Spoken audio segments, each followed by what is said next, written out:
Okay, hi YouTube, Mr. User Boss here, and in this video I'm going to be talking about my top 5 Android apps and games of July and August 2014. So as you can see, my live wallpaper is absolutely awesome, and this is one of the apps that I want to show you.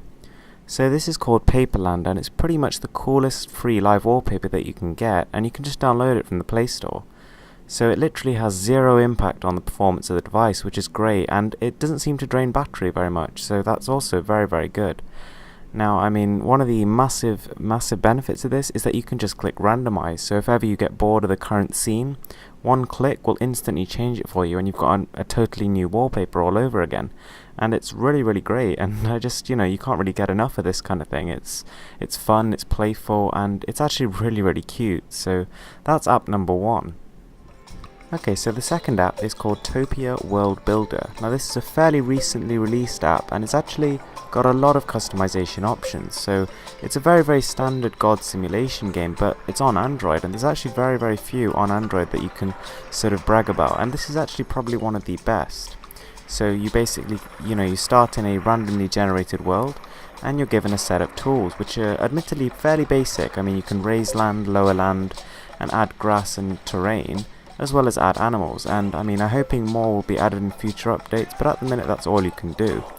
But don't forget that actually that alone is enough to actually pretty much do anything you can think of. So I don't think you'll find that you won't be able to achieve what you want, because honestly you still have a lot of freedom here, and it's just a very nice sort of simulation game. I wouldn't say it's one of those really meaty games that you're just gonna sink hours into, but I suppose it's the kind of game that you'd come back to maybe 10 minutes every day or something. So there's also the task of trying to maintain a habitable ecosystem, so you've got to carefully balance predators, prey, and things to eat. So yeah, it's quite an interesting dynamic, and it's actually, there's lots of things going on screen at once, and it doesn't seem to slow down at all. So yeah, this is a pretty decent game, and I think you should probably check it out. So app number 3 is the Android L keyboard. So as you all know, Android L has been announced, which is a very strange name, and I'm not sure if it's going to be the final name, but at the minute that's what the next version of Android is called. So after the announcement of this, the Android L keyboard was sort of placed on the Google Play Store without too much of a fuss, but it's actually a very good keyboard. I used to use Go Keyboard, but now I'm pretty much stuck on this one. It's actually very accurate to type, it's got good haptic feedback, and it's got the Swift key sort of effect where you can sort of hold down a finger and type, and it works pretty well. I mean, on occasionally complex words it seems to mess up, but for most standard words it's very fast, and honestly I'd say it's better than Swift key. So it's not quite got the same level of personalization, but it is faster.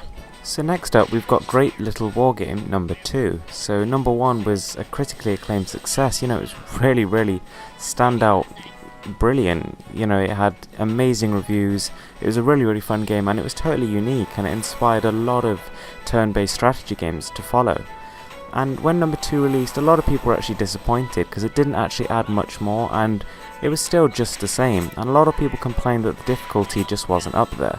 While all these complaints are fairly valid, I think it's still a great game in its own right, and if you have played all the other ones, then this is a great one to just jump back into it. If you haven't, then you should probably check out Great Little Wargame 1 or Great Big Wargame, as those are two probably slightly meatier games for the price. But yeah, nonetheless, this is still another great entry in the series, and it adds enough to keep it new and fresh. So the last app that I wanted to show you is called Blinkbox. Now everyone is aware of apps like Spotify, and this is very much like that. However, it's actually in its own way kind of better. Now I mean, one of the major benefits of this over Spotify is that it doesn't shove ads in your face. On top of that though, you can actually download the songs from this app, which is pretty awesome.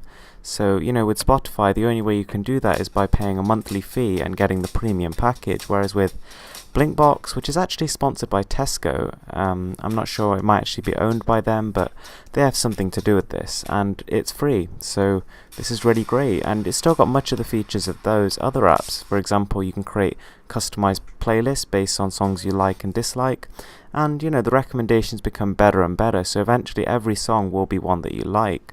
And this is a really good feature, and that alone is enough to give you pretty much an endless amount of music to listen to. It's also got a search feature which works pretty well, and they're constantly adding more and more songs, so it should keep getting better and better. Anyway guys, thanks for watching this video. Please give it a thumbs up and subscribe for more.